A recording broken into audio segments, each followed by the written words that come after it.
Homens e mulheres sofrem no mundo todo, mas nas últimas décadas são os homens os que estão sendo fortemente atacados por ideologias pós-modernas que querem reconceituar e querem dizer o que o homem deveria ser ou fazer.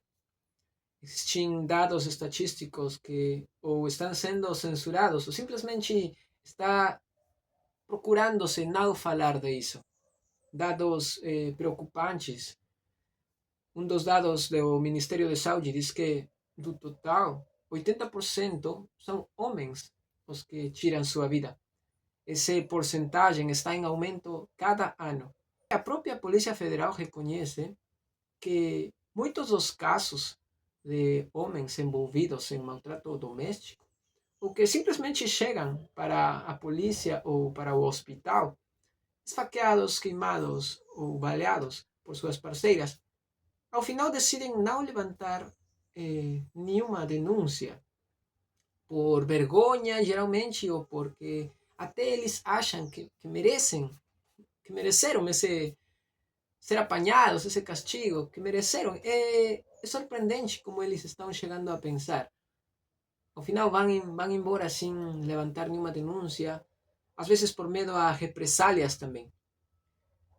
Ultimamente, houve um estudo de Pew Research Center nos Estados Unidos que diz que os homens são muito mais propensos a se isolar que as mulheres. Extremamente. O número de homens que tende a se isolar é muito maior que o número das mulheres. Geralmente, as mulheres vai e procuram alguma amiga ou algum familiar para compartilhar algum problema que estão passando. Mas os homens não. Os homens se isolam. Os homens tendem a querer ficar sozinhos. No mundo todo, nós podemos ver que os homens estão sendo afetados psicologicamente, emocionalmente. Mas, mesmo assim, nós vemos que também, ao mesmo tempo, os homens não deixam de fazer o que eles estão fazendo. Como, por exemplo, os trabalhos físicos mais exigentes, peligrosos, insalubres e com o maior número de acidentes ao mesmo tempo, né? Acidentes laborais, são efetuados por homens, como por exemplo construção, mineria e pesca na alta mar, instalação de sistemas elétricos, os bombeiros, os policiais, todos eles, o 90% está composto por homens. Certamente, meu amigo, o fato de ter que cumprir uma responsabilidade e ao mesmo tempo ter toda essa pressão familiar e incompreensão, não só na sociedade, mas também muitas vezes na família, faz com que os homens se isolem, se afastem. Muitas vezes apenas para se desestimar, se rebaixar, para se encadear a seu passado, a seu presente, que pode ser um contexto muito ruim, cheio de incompreensão. Muitos dos homens não só fazem isso por si mesmos, mas muitos deles são isolados ou até exiliados. Nós podemos, vendo estas estatísticas, vendo esta realidade, no sul do Brasil, mas geralmente no Ocidente, nós podemos ver que certamente há um grande problema. Mas temos sim uma referência de por que isso acontece e como assim esta atitude é algo tão de homens. Para começar, gostaria de dar algumas referências. Nós temos alguns grandes homens de Deus que, por mais espirituais que possam parecer, eles passaram por este processo, ou até eles mesmos se isolaram. A Bíblia conta que a vida de Elias chegou num momento no qual ele não queria ou não tinha ninguém para se acompanhar, para conversar ou para simplesmente estar.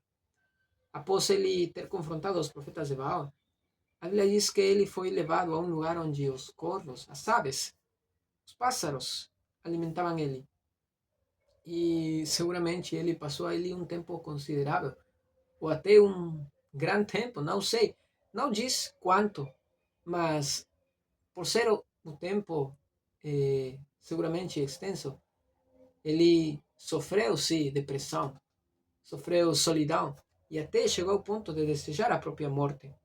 No livro de 1 Reis 19, nós podemos ver isso, que os homens nascimos para a ação e quando não estamos agindo, não estamos sendo utilizados por Deus, chegamos a um momento no qual a inutilidade e o fato de estar simplesmente afastados, sem fazer nada, leva-nos a deprimir, a um estado não só emocional, mas físico também, de inatividade, de depressão muito forte. Outro profeta como Jeremias, diz a Bíblia, que Deus lhe deu uma mensagem muito forte e muito futurista, possivelmente, porque Deus lhe diz: vai e prega que esse povo de Israel, por ser rebelde e idólatra, vai ser cativo pelos babilônios e os levarão embora como escravos. Muitos morrerão.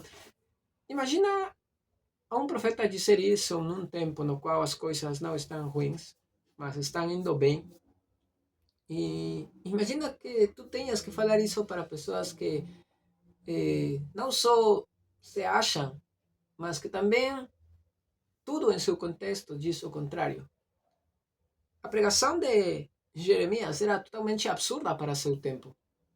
E era absurda porque os israelitas estavam muito confiados em si mesmos e estavam se achando, mas não entendiam que Deus às vezes é paciente também. É por isso que não aconteceu muito rápido. Na verdade, após vários anos, aconteceu que Jeremias tanto pregava, mas foi o tempo também, possivelmente tão cumprido, que levou as pessoas a duvidar e a simplesmente não acreditar nisso. Foi graças a isso também que a pregação de Jeremias foi muito rejeitada e ele sofreu perseguição. Ele foi até achado como um falso profeta, como uma pessoa que falava por si mesmo, ou que inventava besteiras, né? A Bíblia diz que Jeremias sofreu muito pela rejeição, pela, pelo, pela rejeição, né? E ele se isolava, ele mesmo fala que desejava ou queria, procurava estar sozinho, ao invés de estar com aquelas pessoas que não escutavam a pregação, as palavras que Deus tinha encomendado para ele. Outro homem que chegou a estar muito afastado, vamos dizer, e intencionalmente, é Jefté. Jefté é um homem da Bíblia, seguramente pouco conhecido, mas também aparece no livro dos grandes homens da fé, em Hebreus 11:32. A Bíblia diz que Jefté era filho de uma prostituta e que, devido a isso, os filhos legítimos de seu pai mandaram ele embora. Ao sair, os que se juntaram a ele, os que o seguiam, eram pessoas que eram preguiçosas, que não eram bem vistas na sociedade. Então, ele não só tinha uma origem ruim, mas também um contexto e um ambiente no qual qualquer um em nossos dias poderia dizer: como é que eu posso me desenvolver ou sobressalir ou ser melhor neste contexto? Mas, apesar de tudo isso, a Bíblia diz que Jefté era um homem de Deus, que ele tinha sua confiança no Senhor e que ele era um grande guerreiro, um guerreiro valente. Foi por isso que os próprios líderes que mandaram ele embora logo foram procurá-lo para que ele lute em contra dos amonitas, um povo que queria destruir aos israelitas, que odiava aos israelitas. Ao final nós vemos que ele, pela confiança que tinha em Deus, ele entendeu que era isso que Deus queria fazer. Ele simplesmente foi utilizado, ele confiou no Senhor e foi utilizado e ele ganhou.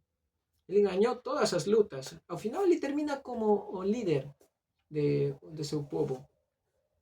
Mas olha só que interessante. Aqui não podemos reconhecer tanto a Jefté como um homem valente e guerreiro. Eu acho que essa é uma atitude muito boa e característica de um homem que quer sair para frente. Mas aqui o mais surpreendente é que Deus, meus amigos, pode utilizar homens que tiveram passados muito ruins e que têm ainda no presente contextos muito ruins. Deus pode utilizar esses homens. Esse é o foco. Esse é o grande foco. Com respecto a se isolar, meu amigo, eu acho que essa é uma atitude muito de nós, os homens. Quando temos problemas, a gente não é de ir e procurar ajuda ou tratar de falar com outros. O que a gente faz é se isolar. Essa é uma atitude muito de nós, os homens. Eu acredito que é uma coisa que Deus também colocou em nosso coração. Sabe por quê? Porque uma pessoa muito conhecida na Bíblia fazia isso. Nosso Senhor Jesus diz a Bíblia que se isolava. Ele intencionalmente se isolava. Mas eu gostaria que você entenda entre a diferença entre se isolar para se deprimir, se rebaixar, para se desestimar.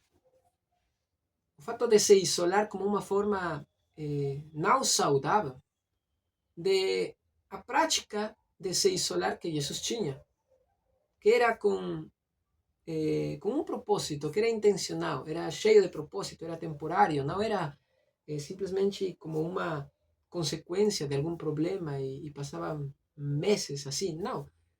Eu gostaria que vocês percebam que quando Jesus fez isso, fazia isso, ele o fazia de forma intencional, porque ele sabia que tinha que passar tempo com Deus, porque era isso que o alimentava.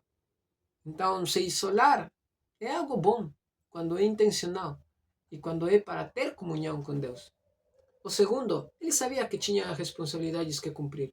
Assim como nós homens temos muitas responsabilidades que cumprir. Não podemos simplesmente nos isolar e deixar o trabalho e a família e sofrer alguma pena ou sei lá, algum problema. Não podemos fazer isso. O mesmo Senhor Jesus reconhecia que seu tempo não era muito cumprido nesta terra. Ele não tinha muito tempo.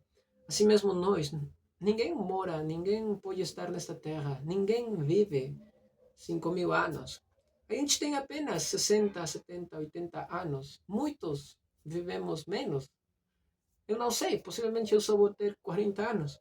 Então, nosso tempo não é muito para poder honrar a Deus, para poder fazer as coisas certas. É por isso que Jesus compreendia a sua responsabilidade e o que ele tinha que fazer. Ele se isolava assim, mas às vezes eram horas, mas nunca semanas ou meses. O maior exemplo que nós temos de isolamento em nosso Senhor Jesus, e a verdade foi a única registrada, é quando ele vai para o deserto por 40 dias. Mas, segundo o verso da Bíblia, em Mateus 4:1, diz que o Senhor Jesus foi levado ao deserto pelo Espírito. Ele não fez isso por seu querer, na carne, por alguma consequência de alguma coisa ruim, queria se isolar para se desestimar ou reprimir, rebaixar-se ou desqualificar-se. Não, a Bíblia diz que isso ele fez no Espírito e tinha um propósito. A Bíblia diz que isso foi feito para ser tentado pelo diabo. E como assim ele se isola para ser tentado pelo diabo? A Bíblia ensina que Jesus não só se isolava com propósito, que geralmente seu propósito era ter comunhão com seu Pai, mas também que ele queria nos ensinar e queria demonstrar, ele queria deixar registros intencionais de que ele é Deus, de que ele é perfeito. Nós não temos como atacar esse ponto de Jesus porque nós temos muitos registros, testemunhos de pessoas que experimentaram, que viram, que redataram sua perfeição, sua misericórdia, não só um de seus atributos, mas todos os seus atributos. E um desses é a perfeição. A Bíblia diz que quando ele foi tentado, aí no deserto, ele não pecou. O diabo o tentou com comida.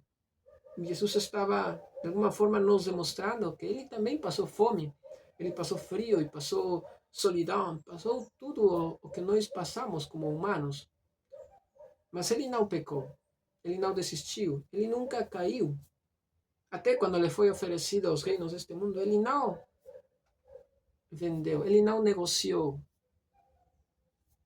seu objetivo, ele não desistiu. Ele foi perfeito. A Bíblia nos ensina isso, nos mostra isso, nos demonstra isso, sua obediência perfeita. Ele se identificou com seu povo e também lhe deixou muitos exemplos de quem ele era, o Filho de Deus, o verdadeiro Filho de Deus.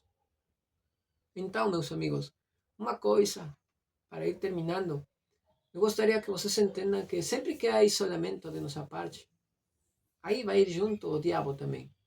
Porque quando nós, de má maneira, a verdade, nos isolamos para nos rebaixar, para nos desqualificar, ou para simplesmente nos deprimir por alguma situação, quando nós somos a vítima ou a consequência de alguma situação e não controlamos isso, simplesmente nos deixamos levar pela situação ruim, você tenha por certeza, meu amigo, que aí vai ir junto o diabo.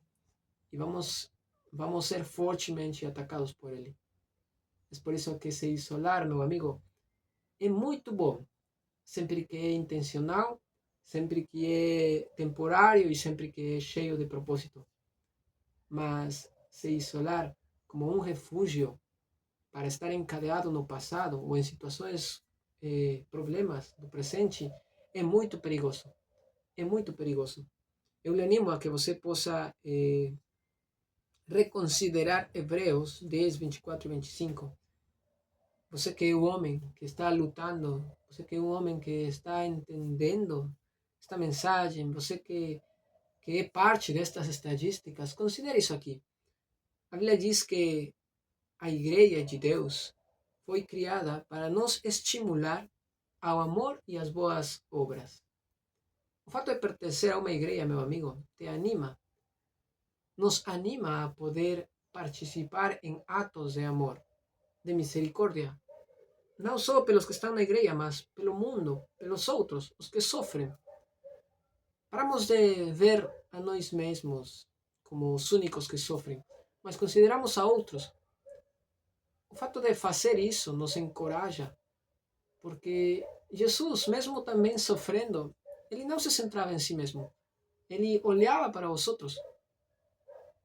Estar centrado em si mesmo, tanto para se rebaixar ou para se achar mais do que os outros, é estar centrado em si mesmo e é pecado. É egocentrismo. Ao final, está centrado em ti mesmo. A Bíblia nos diz que o melhor é estar juntos com a igreja. Não parar de congregar-nos, diz. Não paremos de congregar-nos. Porque é allí, onde estão os irmãos juntos, que nos estimulamos ao amor e às boas obras. Nos admoestamos, nos animamos, ou muitas vezes damos uma palavra de ânimo, ou se é preciso, de correção também, né? Para poder melhorar nosso caminho. Eu sou grato pelo tempo que vocês podem escutar esta pequena reflexão e eu les animo a poder praticar o isolamento imitando o que Jesus fez, com seu exemplo. Essa é uma coisa muito de nós, os homens, uma coisa que Deus colocou em nosso coração, mas pode ser feito para a glória de Deus ou pode ser feito para nos destruir. Existe uma parte central que precisa ser treinada. Isto para poder viver em santidade. No próximo programa vamos falar sobre a luta por nossa mente e como educar nossa consciência com a palavra de Deus. Eu lhe animo a assistir o próximo capítulo. Até a próxima, meus amigos. Deus os abençoe.